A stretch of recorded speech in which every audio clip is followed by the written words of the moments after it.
It's time, double threshold. We're going to go into should you do it, where it came from, history, the Ingebrigtsens, the science of it, and then practically the training. What ideas should we take away from it? This is one of my most requested episodes, so let's do it justice and dive into it.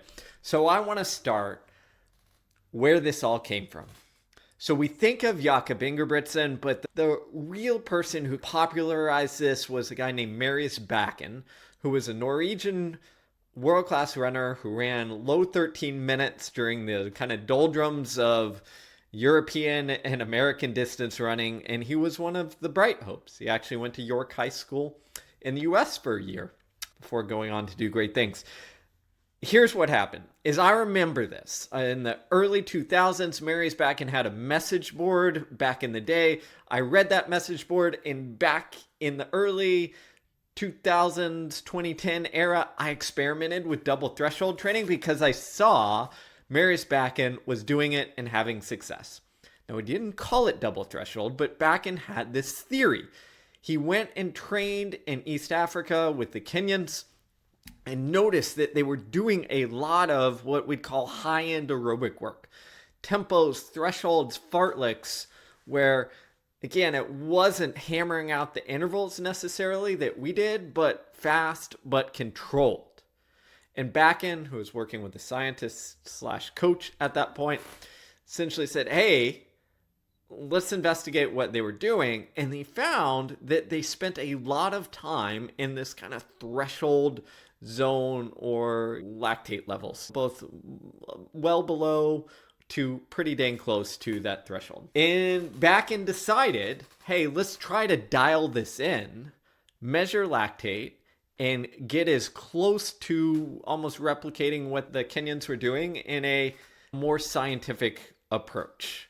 And his theory was pretty simple. If we can gradually increase the total time spent during the week to spend near, just below a little bit, our lactate threshold, we're going to have developed this monster aerobic system that allows us to then do the faster hard workout and take advantage of that.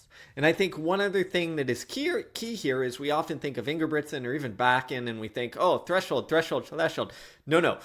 Bakken also trained with Peter Coe for a while. So he was a big believer in understanding of this mixed model or the 5 paces zones theory that Coe had, which was essentially you needed to go above and below your race distance and do some really hard, intense, quote unquote, anaerobic work, speed stuff, and also couple this threshold work as well and mix it all together and periodize it well.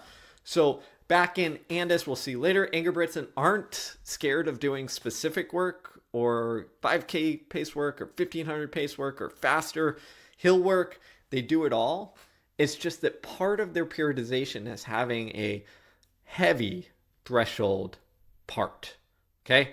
So again, Bakken in his original notes would say, hey, we've got to increase this to where we're spending 25, 30%, maybe even for some periods of time, 40% of our volume in these kind of high-end aerobic paces. And there was some research that actually backed up some of this where they found that when compared to Spanish elite distance runners, the East Africans spent more total time in this kind of tempo threshold. So let's go on.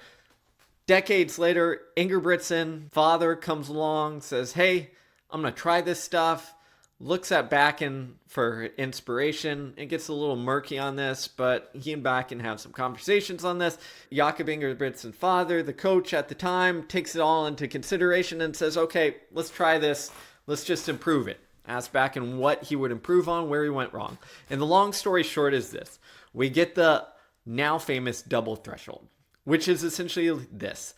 3 to 4 times a week, maybe 2 double thresholds, sometimes split in a different way. Ingebrigtsens, during their base phase, are spinning it at or near threshold. And this is quote unquote new because generally if you look at training, you would say, hey, we're going to do 20 minutes, 25 minutes in the traditional Daniels view at a tempo or threshold workout once a week, maybe twice a week, and that's it. And Bakken and then Ingebrigtsen say, no, we need to accumulate more and more of this stuff. And the way they go about it is this, is generally instead of the traditional tempo run, they do split runs, or what Daniels would call cruise intervals in his later books. And they do things like 4 by 6 minutes at threshold, or K repeats at threshold, and even things like 20 by 400 with really short rest, 30 seconds rest, at a little bit faster than threshold, but as we'll come to see, mimics the threshold, sometimes 25 by 400. And it's this stuff during the base period that they popularize. And everybody since then has said double threshold. Let's all try it out. Now there's a couple of key things here. Most of the time the double threshold is done during the base period, middle, late base period, their foundation. And at the same point, they're not just doing this double threshold work, they're also doing easy work, obviously. Some research, again, from a couple years ago, so not on Jakob's training now, but a couple years ago, found that about 20 to 25% of their training was in this kind of threshold zone, so not quite as high as the Bakken numbers at their height, but still pretty dang high compared to other zone system trainings, etc. But what's important here is even during this double threshold thing, they have speed to counterbalance it. So you'll often see sets of 10 by 100 meters up a hill hard. You'll often see things like 5 by 200 at basically 1500 race pace or date pace or faster in their training to end some of these workouts. And that balancing of speed and endurance when we're in a heavy threshold session is really important.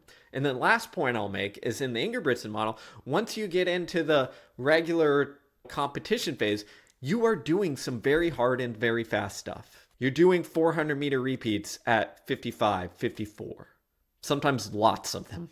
Sometimes 15 or 20 of them in sets of 5 by 400. The classic Alan Webb workout. 4 sets of 5 by 400, last one, low 50, crush it. Okay. So before we go into how does that apply to us, I want to give you a couple clues or instances on the science. So first off, quickly, I've broken this down before, but lactate is not the enemy. It's just a good surrogate marker, meaning it rises at the same time as other things that contribute to fatigue, and we can measure it. So we use this as the measure. Okay. There was actually a study that looked at the impact of, we'll call it double threshold or split threshold versus our traditional models. And what it said is this. But before we get to that, just a reminder, if you love my work, support it. The only way I can give away so much free stuff on this YouTube channel and on my Instagram, Twitter, X, everything else, newsletter, is my books. They support everything else. Without them, I'd have to charge for this stuff a lot more and couldn't give it away free. So besides that, it's a great book. Mental side of performance, choking, coming through in the clutch, also living well, not just performing well. It's a great book. Check it out. Right now at 4.7 stars on Amazon, so people are loving it. Had a lot of elite athletes who also like it. So some Olympians top in the world have tweeted and posted about it. Check it out.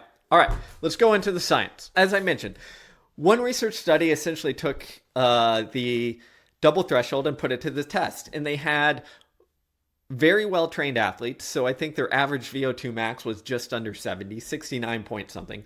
And they took them and they had them do either 6 by 10 minutes of threshold work. So 60 minutes split into 10-minute segments, or 2 sets of 3 by 10 minutes separated by 6.5 hours.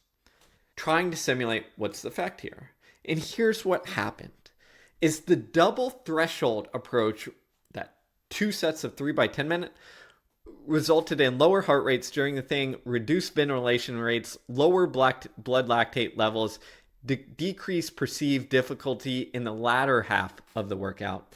And they reported resting heart rates were lower, reduced fatigue and soreness the following day. And this is the key to the double threshold idea. All we're doing is saying, hey, instead of this big bang for our buck workout, where we have to dig a little bit deeper at the end, where we have to let our lactate levels essentially drift a little bit higher, even if we're running at the right intensity often, because fatigue comes in, what it allows us to do is accumulate the same total time with less fatigue, with less effort. And what that allows us to do over time is accumulate more of those sessions frequently. So in total, we're spending more time at that stimulus. Yes, it might not be pushing that stimulus as far in a single session, but cumulatively, we get to go there more frequently. That is the key. This is why when I was an athlete, we often used doubles more than just singles. Not because a single run, for instance, saying, hey, go run 12 miles every day or 13 or 14. Not that that doesn't have its place. But what I realized is I could accumulate more mileage if I split it essentially down the middle without as much fatigue and less injury risk. So as a high school kid, when I was running 100 miles a week and doing crazy stuff, don't suggest that, but when I was doing it, the only way I got away with it is because I went 8 and 8 or 7 and 8, 7 in the morning, 8 in the afternoon, instead of 15 or 16 miles straight with a long run every day. When we split things, it allows us to handle it, bounce back. Now, the question you might get is, well, we're not getting as much bang for our buck in that single workout. But if it allows you to accumulate more time spent in that kind of stimulus, the adaptations are theoretically, and I would say, based on training history for many people, a little bit better. Now, why is that the case? So let's look at training at lactate threshold or around it and the science of it and break that down so that we understand it. So there's a couple theories of why training roughly around lactate threshold and spending more total time there might be beneficial.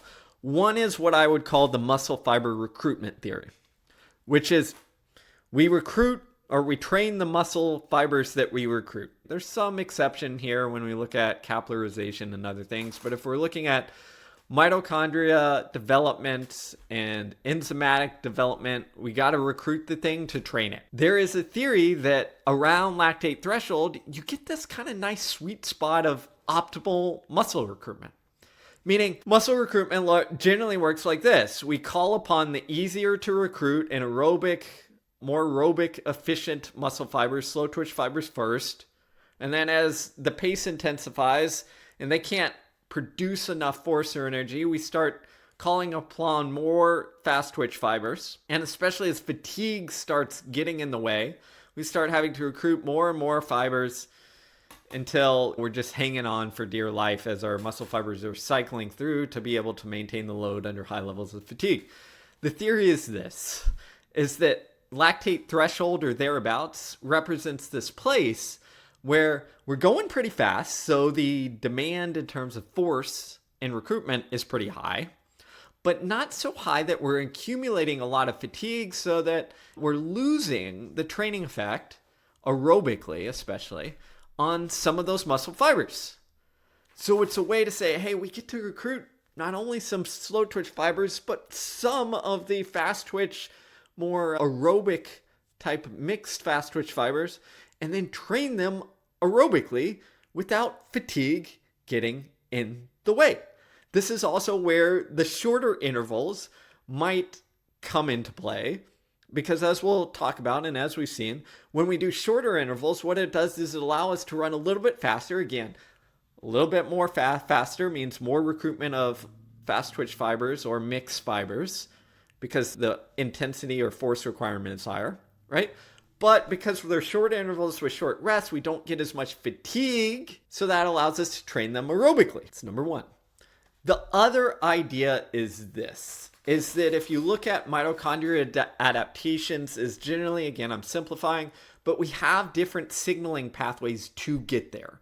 Meaning there are different things where we can activate and stress, and it all ends in the same place of mitochondria development. To simplify, two of the main ones are essentially the calcium pathway and then the AMPK pathway. And what research tells us is the calcium pathway generally activates and increases mitochondria based on high volume. AMPK is more high intensity. What research and theory tells us when it comes to lactate threshold is Maybe, especially with shorter intervals, but what happens is we get a little bit of both, best of both worlds. We're able to accumulate enough volume to get this calcium pathway activated and create mitochondria, and we're going fast enough and hard enough, but not with the fatigue, that we get this AMPK. Again, we're theorizing at this point, but the thing to remember is there's actually many different paths to the same one, but this allows us to activate multiple pathways to give us a better bang for our buck. Okay. And in fact, one study found that when they added a lactate threshold training session 1 per week to some high level training, what they found is they found that increased oxidation of both pyruvate and lactate, which are both not end products, but basically when we go through glycolysis, you either end somewhere at pyruvate or lactate. And what the research shows is that lactate threshold training increases the enzymes that help us convert and deal with that stuff, which then allows us to then utilize that aerobically and create energy out of it. Again, very simplified. And that helps improve our ability. All right, so we've gone into the science. Now I want to zoom back out and go into the real world and then go into what in the world does this mean for you. So first off, I've mentioned this a couple times, but if you look at the Ingebrigtsen training, what do? They do split thresholds. So not the Daniels 25-minute threshold, but something, again, like 4x6-minute threshold. And then also in the double session, the afternoon is almost always 400s at threshold and then sometimes getting a little bit faster. So 20, 25 by 400, 30 seconds rest at threshold, sometimes 10K pace, sometimes down to 5K pace, but that's later on in the year. What that does, as I said, is allow us to get near threshold or in that intensity without as much fatigue and while running a little bit faster. Mihaly Igloy had this idea many moons ago in the 40s and 50s when he was training some of the world's best, where he got people like Bob Schul to win the Olympic gold in the 5K in the 1964 Olympics with a crazy finish. I think it was something like sub 40 for the last 300 on a crappy track in 1964 and crappy spikes. Schul was amazing. So were some of his other athletes that Igloy trained. And what Igloy did is he almost trained them like swimmers, meaning we're going to do really short reps with really short rest and mix it up. So sets of 100 with turnaround rest, so maybe 15 seconds rest. 150s with 50-meter jog, 200s with 50-meter jog, and varying the paces around. And what Igloy realized is by varying the pace, the intensity, the speed, and the rest, sometimes with very short rest and then longer rest between rep or sets, he could create aerobic adaptations essentially through short interval training, because much of the interval training wasn't that fast. Meaning we traditionally think of lactate threshold as about half marathon pace. But what Igloy realized and Ingebrigtsen later realized is, hey, we can do 400s or 200s or 100s at faster and faster paces. And because we modulate the rest enough, it makes it where lactate doesn't go up, up, up, up, up, but we get a nice like this, essentially. Not exactly, because blood lactate tends to go up, but what happens is we don't get that up. We kind of stay in those nice zones or nice intensities where our blood lactate is relatively stable at lower 2 point something, 3 point something, at lower levels, even though we're running faster than lactate threshold. Because the recovery and the shortness of the rep allows us to not dig into that. We're going over the threshold and just going to accumulate. So there's a lesson in here. We can learn from swimmers who also don't generally do 30-minute threshold stuff. What do? They do short reps. Again, it allows us to run a little bit faster without accumulating the fatigue or the lactate levels. So we can essentially be in zone 4 if we're using our 5-zone models, but actually be in zone 3. So zone 4 in terms of speed, power, intensity, but zone 3 in terms of physiological demand. With 800 runners, you can even take this a step further and go even faster, or middle distance runners go faster than 5K pace and still have relatively low lactate levels if you keep the interval short enough and the rest modulated correctly. So that's number one. Number 2, we've had athletes try similar things before. Marathon runner, world record holder Jim Peters in the 50s tried to run basically, not at all times, but for periods of time, all of his stuff at about marathon pace or a little faster, meaning everything was high-end aerobic. He ran the world record, but the world record in the 50s that he ran, early 50s, was only 2:17. So there is a give and take, and the point is, we need everything else. So when you hear double threshold, don't just think, oh, it's all about the threshold. No. Remember, Ingebrigtsen balances out. And that's really important for a key reason, which Marius Bakken outlined years ago, and which I experienced as an athlete, which is this. Too much around lactate threshold with not enough quote unquote speed or anaerobic to balance it out shifts our ability. So it turns down essentially our anaerobic capacity or power. So we can't produce as much power anaerobically, can't produce as much lactate, and that can get in the way of performance and leave us not as fast. And this is why you see Ingebrigtsen balance out during the base phase with some 100-meter hills or some 200s while doing it. It's a reminder to your brain, hey, we got to still be able to produce a lot of force, a lot of power, a lot of anaerobic energy, a lot of fast twitch recruitment in a short period of time. This is why I always recommend, if you're going double threshold, balance it out. I like short hill sprints plus some 200s. I like hill sprints shorter than 100 meters and a little bit faster. And then 200s at working them down. Alan Webb used to do some 150s on the track to do this. But you've got to do something to maintain during these heavy periods of lactate threshold development. All right, so that's one of the dangers. Let's go back to the history real world. Renato Canova also did double workouts. Not always double thresholds, but double workouts for the same reason. He said, hey, this is a bang for our buck, able to get a little bit more out of us than normal. The key, Canova said, is make sure we're rested going in and rested going out. And then when it came to threshold development, I love this idea from Canova that he says it's about high-end aerobic development in different levels. Meaning level 1 is essentially you just need a lot of easy stuff. And then once you get a lot of easy stuff, you need a lot of steady work. And then once you get a lot of steady work to build that foundation, then we can start looking at threshold work where we're just below the threshold. Okay? That's your kind of traditional lactate threshold or cruise intervals. And then what Canova says is, but it's not just pushing the threshold up. We also have to sometimes pull it up. So go a little bit beyond and embarrass our body and say, hey, we've got to learn how to deal with this stuff. So this is when you not only do maybe some fartlek or intervals a little bit faster than threshold, but using Canova style alternations where we're going 800 meters just above the threshold, 800 meters just below, and repeating that for a few miles.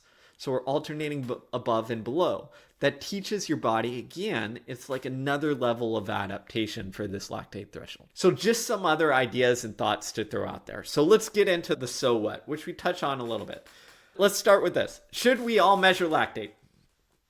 So I could spend a whole day on lactate. I've been measuring lactate since I was a teenager. But here's the deal, is when we hear the word lactate threshold, and I'm guilty of this as well, there's about 15 different definitions because it's really hard to pinpoint unless you literally just go test where you go, I'm going to go spend 45 minutes at this steady pace that I think is pretty close to lactate threshold or maximum lactate steady state and see if my lactate goes up. And if it doesn't go up, I'm going to take a rest and then the next day come back and go 5 seconds faster and see if my lactate goes up. That's the only way you get to approximately close. And what's interesting here is this, is that we traditionally think, oh, 4 millimoles, somewhere in that range is the lactate threshold or maximum lactate steady state.